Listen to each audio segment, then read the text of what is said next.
Welcome back to Baltic Sea Water Talks and this program for this afternoon. My name is Konrad Olsson and I'm here to guide you to this afternoon of another set of sessions.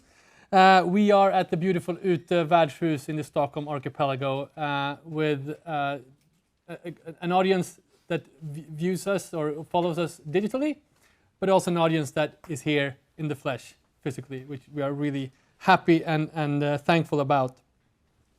I hope you enjoyed lunch. Hope you made new connections. Hope you ate lunch with someone you didn't know.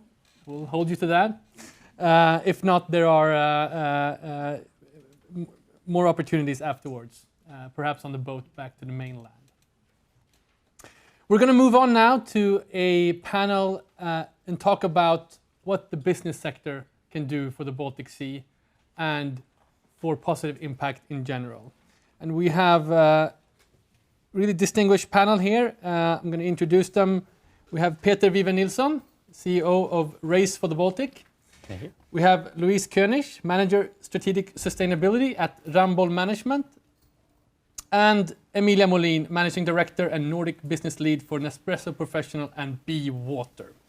And I see the product placement is available, and those of you who are here physically have been given the opportunity to get your own bottle from Be Water. Wonderful.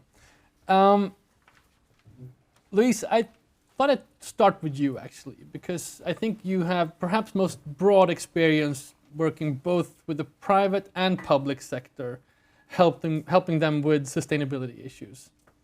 So I just want to fly in really broad and just ask you, what are some of the most important steps an organization can take in order to act, take as much responsibility as possible when it comes to sustainability? Okay, in my role, I've been working with sustainability issues for the last 25 years with both public and private companies, also where I am today. I would say that there are mainly 4 questions that I would ask when I come into a management group, and that is like, why are you here? Connect the purpose to the business idea, because that's anywhere where your brand is going to end up. And secondly, what societal problem can you contribute to solve? I think a lot of good intentions and ideas comes from that kind of challenge, and then maybe you lose it around the way. And then, are you doing enough in relation to your size? If you are big, you need to do more. And the third one, how did you work with a concept called triple bottom line, which many of you are familiar with? I can see nodding heads. But that is, how do you get the environmental, the social, and the economic aspect together in everything that you do? And it's not easy, and I think that normally, and also what we've been talking about today, has been focusing on the environmental problems, and we forget about the social and the economic impact and value and how we value things. So those 4 things, I think that all companies should start with. And I would say that somebody said to me during lunch, why doesn't everybody work with sustainability? Well, I'm also saying that if it would be so easy to do it and to find no solutions, everybody would be doing it. It's not. There is a lot of conflicting targets around, and you should take them. And I would advise all companies, if they are listening now, you should also give your sustainability manager a red card. The person should be able to ask questions, challenge ethically, and I think that this is what a lot of companies are missing today. We are so far away from reaching the goals that we need to reach for 2030, and the clock is ticking. So, when I work with my team, I go like tick tack, tick tack, tick tack all the time. They're really, but that's where we're really. Good. So the clock is ticking. I think for the longest time, the issue of sustainability was kind of like an add-on, whereas now you're talking more and more about sort of making it a part of the business model. But of course, as a business, you have to take care of the revenue streams, the business model. Yeah. In sort of matching those two, a sustainable business model with sort of a responsible sustainability strategy. How do you merge those two? I think that many companies today, they don't put enough effort into actually working revenue-driven when they create sustainable products and services. It's something that they do add on, but they don't work with the data. For example, some of you know, I used to work with in retail with food, And what do I mean with working revenue driven? We talked about that before, right? So if you have an assortment and maybe you have 80,000 products, that's where you go shopping every day, even though your basket may only be 70 products when you go shopping food. To what extent do you as a company, if it's ICA, Coop or Axfood, work revenue driven? That means how do they measure what products are more sustainable? How do they make consumer benefit from buying those products? How do they make suppliers benefit from providing those products?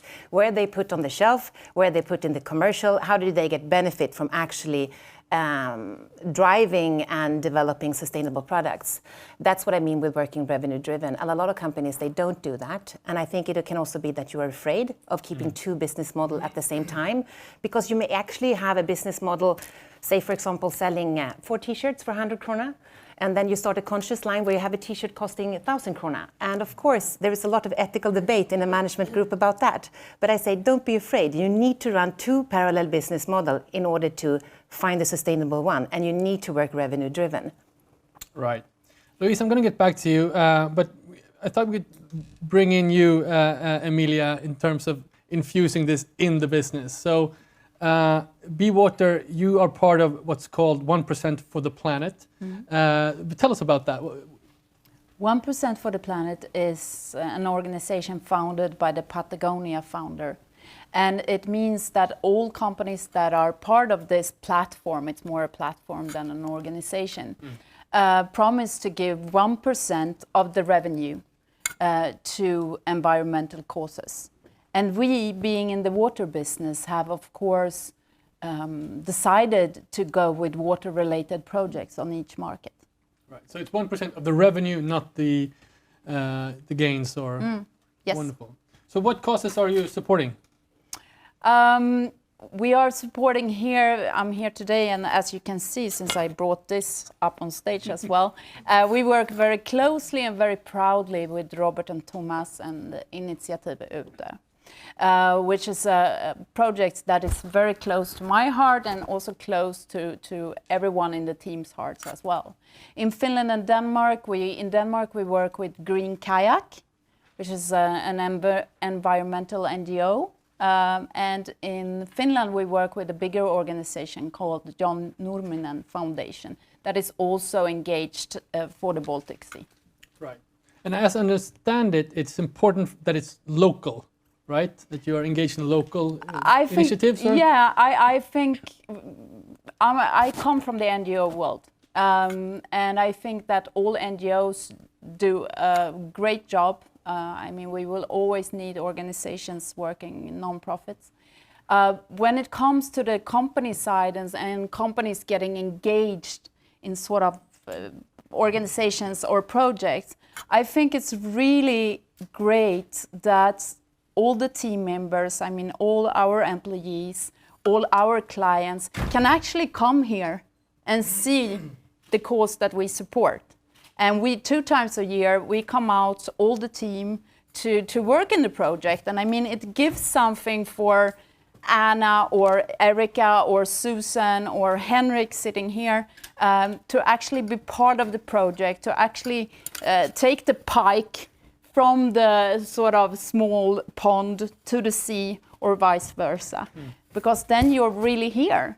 And of course, I want to say that for the organization, it's of course good to have volunteers, but it's also important that you get funds and non-restricted funds. We're going to talk about that later. That's a good point. But I thought, just as a personal reflection, I think it's interesting what you just said. You come from the non-profit world, but you've decided to move into business, but rather with a sort of impactful way. Can you talk about your own personal transition there? Yes, I think, as also Louise, you mentioned, I think it's really sort of urgent that we all go into action mode. And I think especially on the company side, all companies, all businesses have a really big responsibility to take. And it's now time to take it, or it's, as Louise said, already sort of, the clock is ticking. Right. And I personally want to be part of that journey. I think it's really exciting, and it's also super important. Peter, you kind of have the opposite trajectory in a way. You come from the world of business, and I know a lot of your colleagues in Race for the Baltic are sort of from the business world. Can you talk about that perspective going into something like Race for the Baltic and the work you do there? You mean for me personally? Yeah, or? sure. Start there and just then go into the organization. Well, I mean, it's of course a big difference working in the private sector versus working in a non-profit. Then we're trying to, I guess, maybe add that to the non-profit. Philanthropy and non-profit in this part of the region is maybe not as mature as in many other parts of the world. And I think maybe that's something we can add on by coming from the professional sector and helping out with professionalizing the sector as such. Right. And when we talked before, you made it very clear that you are not activists, and that sort of plays in your favor or the favor of the causes that you are actually trying to work with. Well, I guess to some extent, as mentioned, I mean, the private sector is a very big sector. I think, the vast majority of the value creation in the society is actually done within the private sector, and of course, then also a lot of the environmental impact is in the private sector. So from our side, I mean, understanding the private sector, how they think, speaking the language, I think is key to get them to also involve. And of course, since that is a very big part where the impact is, that can also make a very big change, which we've seen the various examples of. Right, so talk about that. The work that you do is a lot in speaking to big companies in and around the Baltic Sea and what they can do. Can you give some examples of the work that you do there? Yeah, so we typically, I mean, coming from the private sector, we typically work with things that are very concrete and put a lot of focus on measurability and efficiency. So we kind of select projects based on that, and we run our own projects concretely, and we often end up. So one typical example is when another NGO that is more of an activist, they've found a really great potential where there's a lot of leakage in this case. But then when they come to the companies, it's really like curtain down. They don't want to talk to each other, and they can't talk to each other. So for us, and John Nurman, as you mentioned in this case, we cooperate on a project there. It becomes a perfect situation where we can understand the companies and start working with them, and that's been a great success, really. And of course, if you're going to be able to do that, you can't also be an activist and point fingers, because then the companies won't talk to you. And personally, I don't really see the world in good and bad people. I think everybody's good intentions, and you just have different aspects of what you have, like the freedom to act and not. So let's go a little bit deeper with the issue of the Baltic Sea. Do you think everyone can help? Can every company have an impact on the Baltic Sea? Well, potentially, but I think what you're kind of getting at is, I mean, from the way I think we see it, there are a few businesses that have a big impact, and that's where you can see the really big change. It might, of course, agriculture is one of those. Of course, you have pulp and paper, you have forest, and you have steel industry. Like there, you can make big changes. So it's more difficult, I guess, for H&M to do something great about the Baltic Sea, to be frank. Right. I think maybe they should focus on other things. Then, of course, everybody can contribute, but then it might be more efficient to do it with funding. So, yeah. Right. So how do you, as an organization, define the problem with the Baltic Sea? Yeah, I mean, for us, it was very important to kind of get our hands around it. And the good thing about the Baltic Sea, so we started to look, so as in many environmental problems, there are lots of various problems you can look at. And in the Baltic Sea, it fortunately turns out that there's one really big overwhelming problem, and it's really the root of many of the other consequences that we see, and that is eutrophication. And when you then start breaking down eutrophication, that comes from phosphorus and nitrogen, as Zeynep talked about earlier. And if you break that down even further, you can see that we've basically reached our target when it comes to nitrogen. And there's a lot of nitrogen directive on EU that does a great job there. So the remaining thing is really phosphorus. If you want to break it down really narrowly, it's limiting the amount of phosphorus coming into the Baltic Sea. We're right now at around 28,000 tons, and we need to get down to 21,000 tons. And that's like when we really turn I think you have a lot of that in the climate perspective, but we're a lot further here. It's not that far away. We think we might be able to reach it by 2030. So good to hear. Good to hear. Louise, I want to pivot back to you. And you mentioned to me before that companies need to work with international frameworks, science-based targets. What do you mean by that, and could you exemplify? Well, I think that many of the researchers here today, they have related to, for example, some of the international frameworks like the Sustainable Development Goals for 2030, and it's not only 17, it's 169 detailed goals.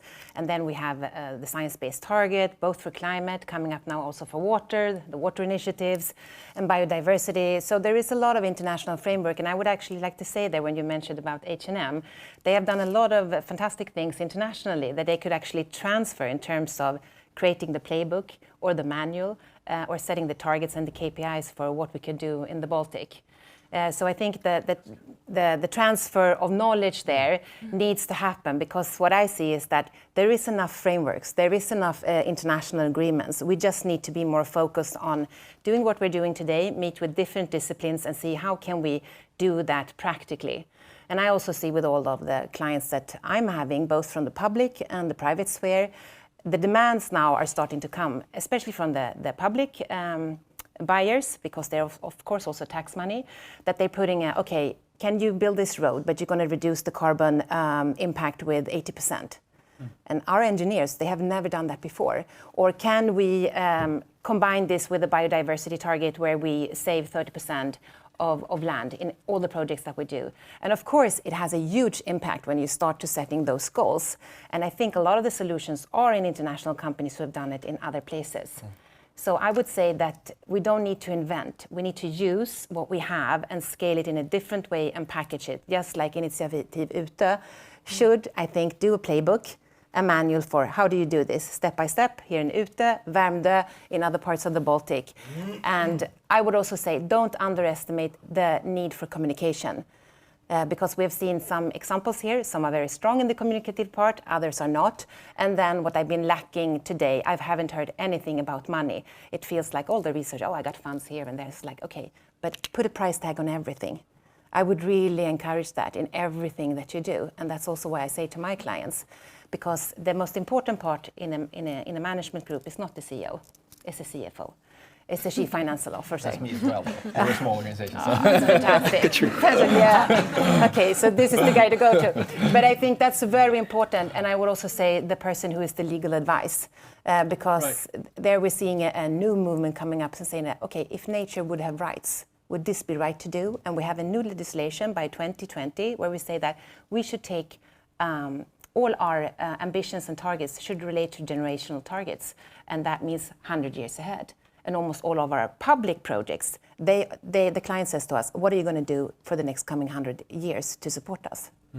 So that's 25 political mandate periods for politicians. So of course we can do a lot. That was a long answer, but I'm sorry. No, sure. But put a price tag on it. How do you do that? Well, there's a lot of people who are good in that. I don't think maybe there is so many. Yeah. Yeah.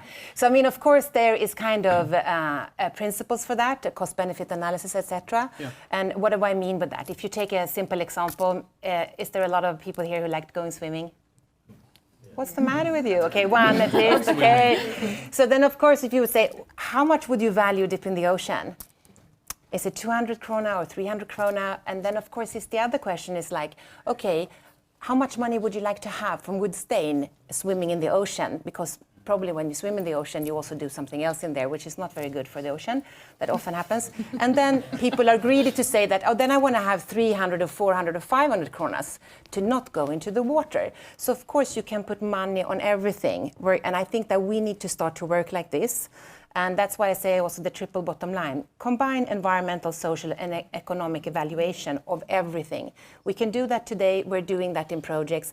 But I would also say it's only if the client asks for it, but we try to sell it all the time. Right. Because I really think that you need to be able to put the value on nature, you need to put the value on the water, you need to put the value on biodiversity. If we don't do that, it's not going to happen because people have an idea about, and companies, that nature is for free.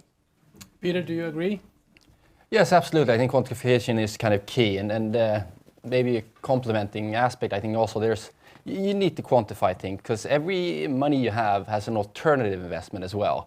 I mean, that was key for me going into working with the Baltic Sea. As I mentioned, I don't come from the environmental movement, so I could just as well have gone into poverty work, and etc. So, and all the funding we get, I wanted to make sure that this is actually an efficient way to use that type of funding. And so we started off by saying, is it worthwhile saving the Baltic Sea? Just to be able to kind of answer that question, and what does it actually cost? And so I think it's that quantification is key if we're going to do the right thing.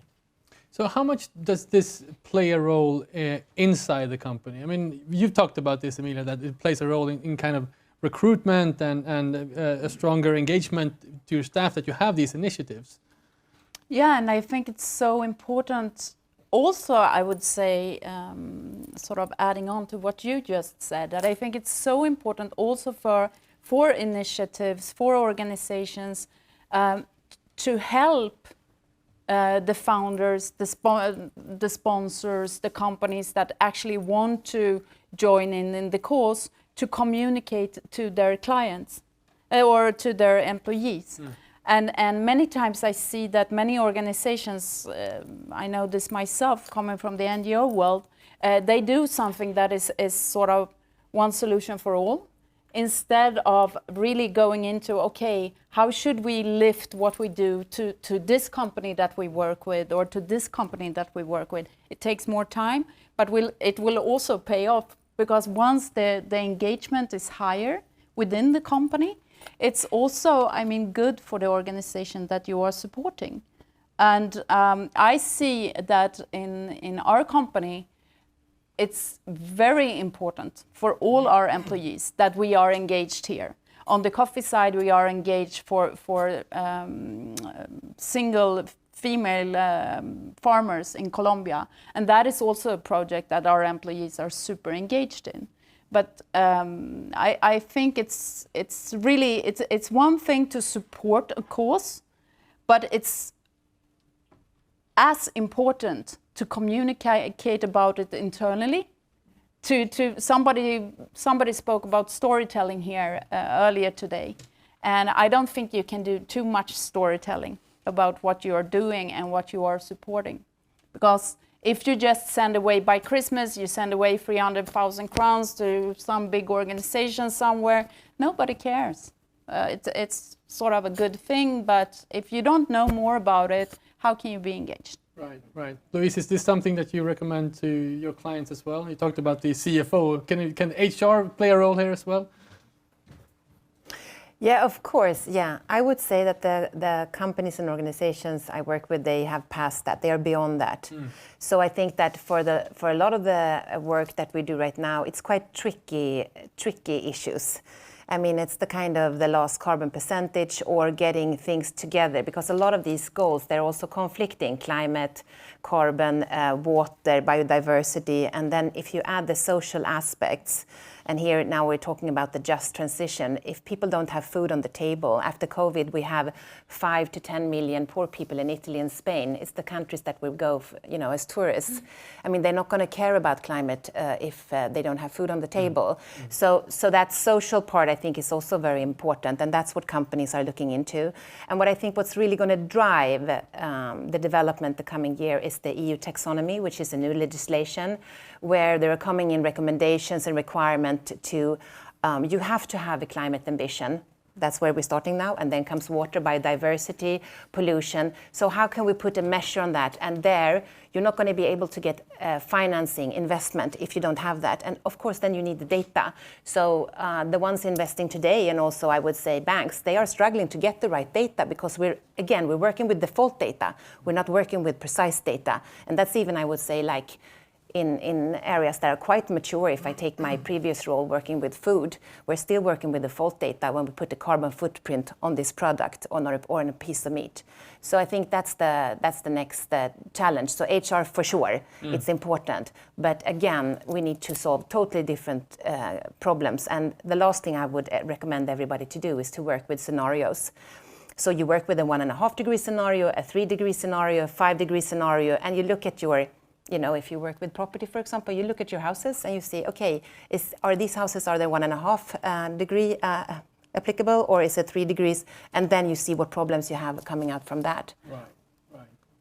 So one of the things we wanted to do with this conference is sort of bridge academia, business, investors, and so forth. I'm curious, all of you guys, some reflections on what you heard this morning. what are some of the challenges you see when looking at things coming out of the academic sector, and how can we sort of match that? How can we bridge some of these projects that are sort of waiting for funding? They're not really there yet in terms of application or fixed products. Any thoughts, Louise? Yeah, I mean, I already have like 3 of the researchers that I have been talking today where I see that I have clients that need your support. Then you may have already been in contact with them and they don't understand what you're doing.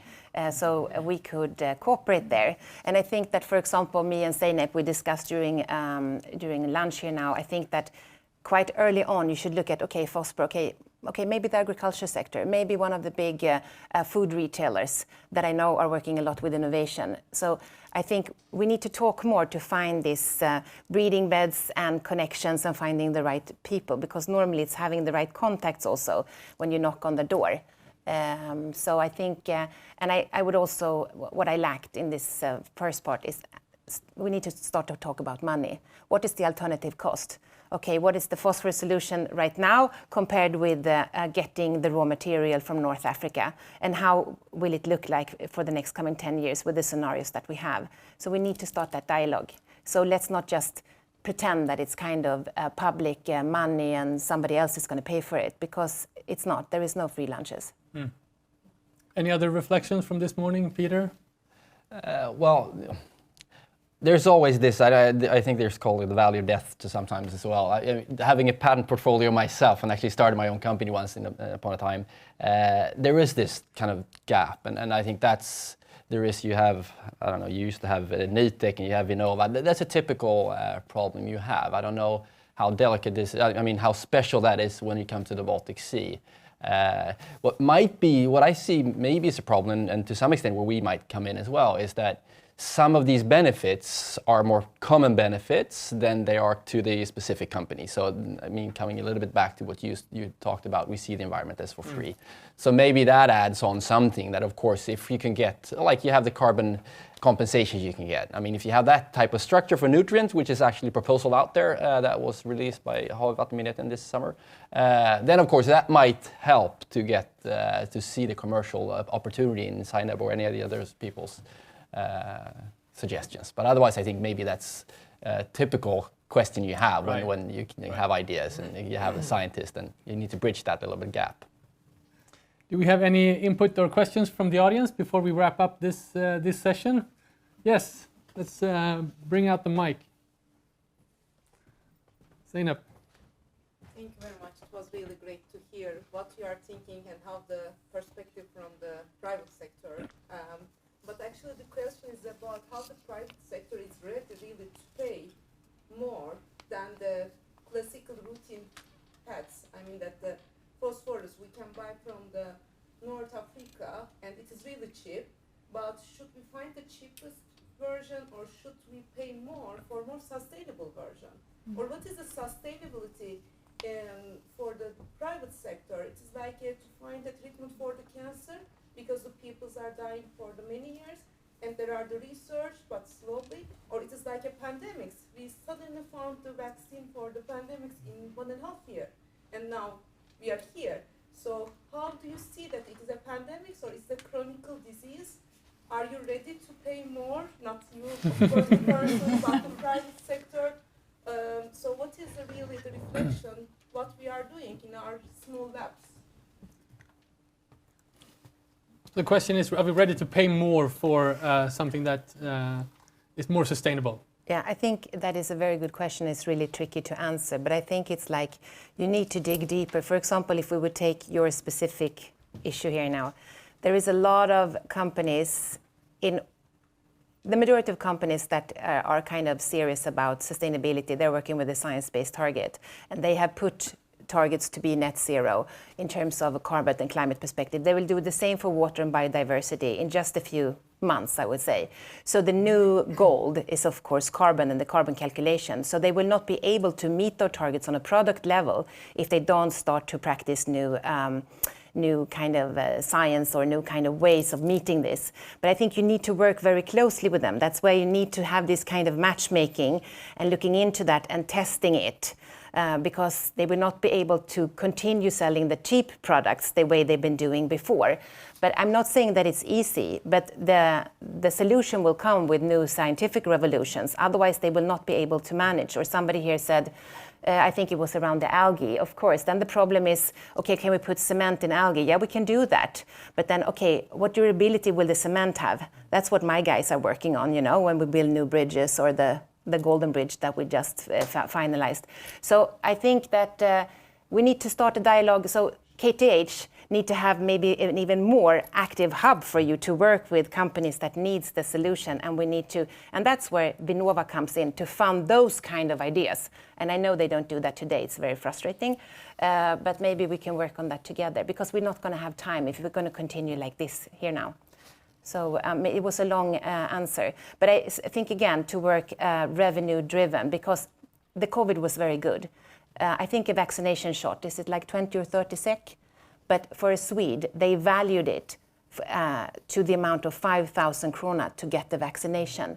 So there you see the difference of the value of a new product or a more sustainable product, what comparison with what the actual cost is, or the actual cost of a product today, if you see the benefits of it.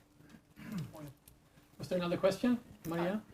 Yeah, it's quite a similar question, but for the more public, I mean, since I'm now in the construction business, we are under the law of, what's the name of it? LOU, Lagen om offentlig upphandling.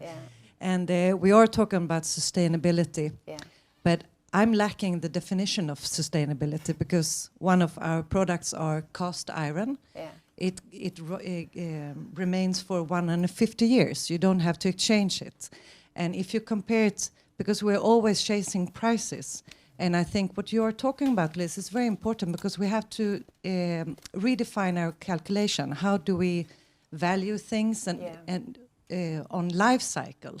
Because then we have the actual answer. So your answer will be a little bit similar to your question. I think every company should have a climate department. As an economic department, we should have climate departments and redefine this, what is really sustainability. But I think there is a definition of sustainability, and I think that there are quite good recommendations, and the Public Procurement Authority is redefining their purchasing kind of ideas now, how they're going to buy things. So I think that's good. I think also that maybe sometimes the purchasers you're dealing with when you're doing these projects, sometimes we do them together, they are the wrong people to talk about when we talk about innovation. Take Trafikverket, for example, the National Road Association. The guys having the money for what we're talking about here, it's innovation. So you need to have a different dialogue with them versus the public procurement guys. So I think, again, it's a misunderstanding, or it's an opportunity of how we find financing for long-term solutions. But the definition for sustainability, I don't think it's a problem. It's how we develop the tools in order to leverage concrete business opportunities. So but I see your point, but I do not really agree there, because also if you add in the 100-year perspective, which there is on a lot of these assignments, then I mean your product is good, right? All right, I sense a new discussion spurring here. We're going to have to save that for the boat ride home to the mainland. We need to move on with our next segment. Peter, Louise, Emilia, thank you so much for your insights. Thank you.